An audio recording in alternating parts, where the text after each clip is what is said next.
Hi everyone, it's me Suchit and welcome back to the channel. I hope you all are having a wonderful day.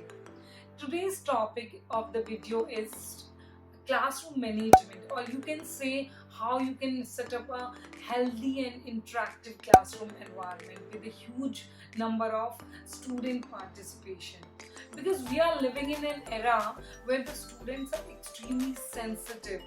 We can't be strict with them and we can't be so lenient with them. So we need to set a boundary, we need to set up an environment where we can attract them, we can grab their attention towards our content, and be able to manage a healthy classroom environment. Because if you're able to attract or grab their attention, and if you're able to make your audience participating in your content, then obviously the behavior and all other management issues will be automatically get resolved. So the management and the interaction depend on two major factors. The first one is content delivery. How are you going to deliver your content? Might be your content is very interesting or boring, so it's all depend on that. The second one is interest and motivation level of your student. If we are able to manage both these factors, then we are able to set up a good and a healthy classroom environment. So let's get started. Today's video, we are going to cover all those points who are going to affect these factors and will be able to control these two factors. So let's get started. In this, the first point is always start your class with the activity, with the starter.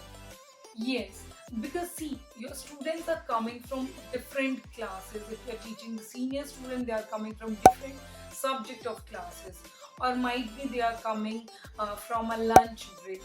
So it's very difficult to grab their attention, or you can say make them concentrate, especially in a theoretical topic, because they are coming from a different mindset, and when they are entering in your class, it's very difficult to concentrate on that particular topic with in a moment, because you know what to teach and what topic you are going to cover, but they are coming from a different mindset. So all of a sudden they can't concentrate in that particular topic. So to start a class with a starter activity is the best way to make them sit, to make them concentrate in your topic. So what the starter activity can be? Actually, I already made a video about the starter activity. About that, I'll share a link above and you can go and check that. Other than that, I must say a starter activity must be an activity which relate your today's topic with the last class topic. Because obviously we can't expect that the students are going home and they revise the last topic. So you need to make a bridge between the last topic and your current class topic. So your starter activity must be an activity related to the last topic, and which will cover the bridge between the last and the current topic. Other than that, the activity will be interesting. It might be a very high sound video, so that they all be leave everything and just concentrate in your class towards that video. Or it can be a practical demo. For example, you are teaching magnets, you must say you guys just concentrate here. In case of smaller children, like you're showing the south and north pole, I think they'll be very excited to see how the points are attracting the magnets. So this kind of activity you can include in the first 5 minutes of your lesson. You can use any dark color object, because obviously dark colors always attract the attention. So it's a psychological effect as well. If you use any dark color, you can say any board showing a picture, something like that related to the topic. For example, I'll show when I start teaching carbohydrate, fat, protein, all these things to my student. What I do, I always carry a big huge red or dark blue color packet of chips, and obviously the chips are really like uh, in a good book, or like in a hot list of the student. So they always look why the teacher is carrying a packet of chips today. So in that packet of chips, when you turn, you can see the label at the back where they're showing protein, carbohydrate, and this differentiation. They can easily relate your topic to the real life. So in that way, you can start your lesson. Make it a big start, because once you able to attract the audience, then it's easy to sell them throughout the class. Because you have a big 40 or 45-minute class, the 5 minute, if you able to grab their attention, the rest of the 35 minutes it will be easy for you to deliver the content. The second point is involve some physical activities at least once in a class. For example, you have 40 or 45-minute class. You started your class with the starter activity.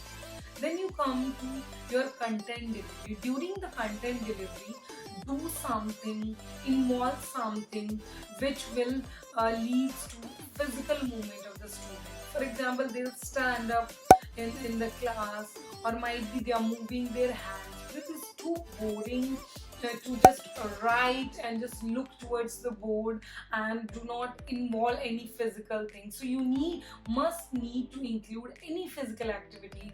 I'll give you an idea. For example, you are including the activities where they are making something, when they are folding the paper. For example, you are going to include write the vocabulary. So you ask them to turn the page, make a foldable, and there they are writing. And this part of the foldable, you write this. In that way, you are attracting, you are doing something new. Every chapter just involve a new shape of the foldable.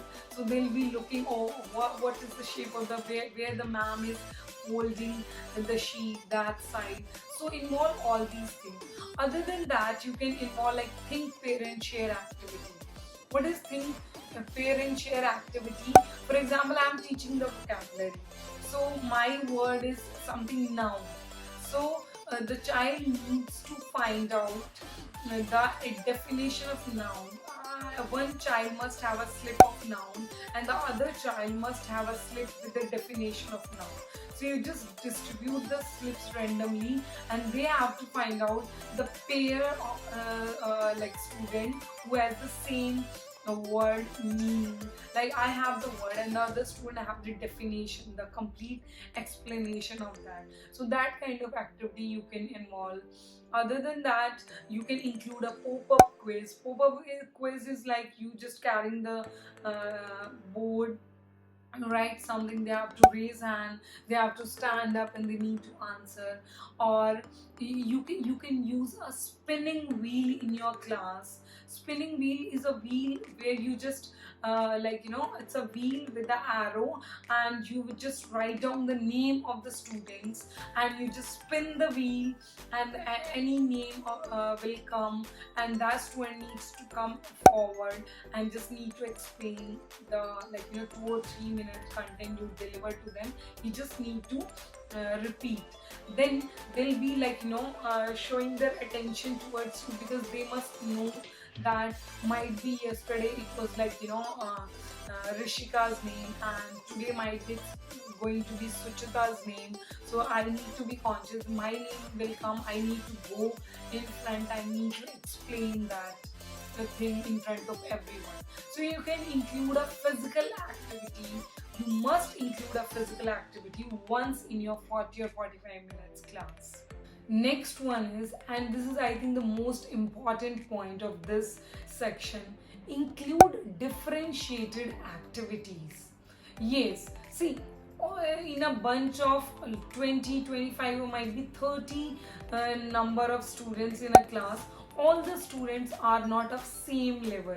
Some students are weak, some are extremely easily, or you can say quick to take the content. They are extremely brilliant. Some are average students, some are very low average students. So it's every class has different variety of students, so you can't expect that you are using just one worksheet and all the students are able to do it and in the same time period and in the same 10 minutes and with the same sense of humor. No, they can't.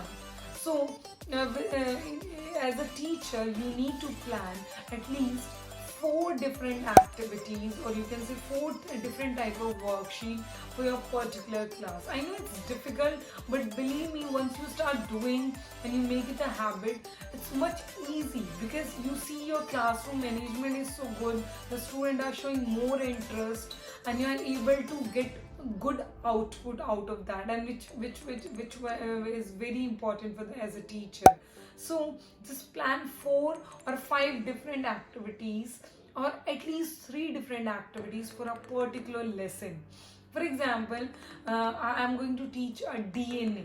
I am going to teach a topic DNA in my biology class. So what I'm going to do with one group, I just give then some clay or some physical thing to make the structure of DNA. To the second group, I'll just give them to color because they are the weakest students and they need to get habitual first of all with the structure. They can't think beyond the structure within a fraction of a minute or within a class. So they need time to understand step by step. So you give them clay to make, the second group you give them to color, or you give them to cut and paste the different strands and the name of DNA structure. The third group, which is above average, you can give some question answer, the reasoning question answers to answer, because when you are teaching they already understood the structure. Now they need to do something extra, otherwise they will start troubling the other students. So what you will give some question answers which they will get involved and they need to think twice about that. So they'll all busy in the questions. And the highly brilliant group, which might be 2 or maximum 3 students, just give them to something to come up. For example, you can plan your next class with the help of them. You can give some question answer, you ask them to make some worksheet to find out, read the particular DNA topic in your book and just find out 2-3 questions and for your class, for your homework. So that will be a task. I think they all will take same amount of time. You're able to keep them busy for the same amount of time but with different levels. That's what they require. Because it's the same level of activity or worksheet. Some the weak one who are not able to do, they'll start troubling the class. Or the one who are able to do it quickly, they start troubling the class. So you need to manage all the levels within the same time but according to their necessity. And believe me, you start doing that, they start loving the class because they are not feeling inferior, that they don't know anything in the class, or the other one, they're not feeling like we know everything about the subject. So you need to manage all the levels within the same time period. The fourth tip or the fourth point is set a routine. This one we need to start from the very first day of your session. Whenever your semester is going to start, the very first day, set up some rules. When you enter in the class, I'm giving you 2 minutes to take out your books, notebook, eraser, pencil, pen, everything. In the next 5 minutes, I'm going to make an activity or I'm going to present a demo. So they are prepared. 2 minutes, they need to quickly do this. Otherwise, they are entering the class and they are roaming here and there. Or might be you are going to their class, they are just busy doing this and that, talking. They don't know what you are expecting. So you set up some rules. 2 minutes, take out the pen, pencil, paper, notebook, book, textbook and the pen. The next 5 minutes, you are going to demonstrate a video of a starter or something. In the next 10 minutes, you will deliver a content, and that content, they need to come in front and explain. And it can be the name of any student in every class. So, and then at the end, you will do some exit ticket or something like the pop-up quiz where they need to answer, or might be they need to do some set of questions every day, they need to do differentiated activities every day. So just set some rules. They are not allowed to go to the washroom or to drink water in between the class. They have to do it before the class or after the class, until any emergency will be there. So if you will be clear with your rules from the very first day, I think you need at least 1 week to set up the rules. But believe me, after that it will be a smooth track for you. The last but not the least point is, do set up a behavior chart, or you can say behavior board, in your classroom. Because the student, it's happened with every age group, from primary to the higher secondary. They do want to set up their reputation in front of their friends, and they work really hard to get the reward, or you can say get a badge from the teacher, or some word of mouth appreciation from the teachers or from the principal.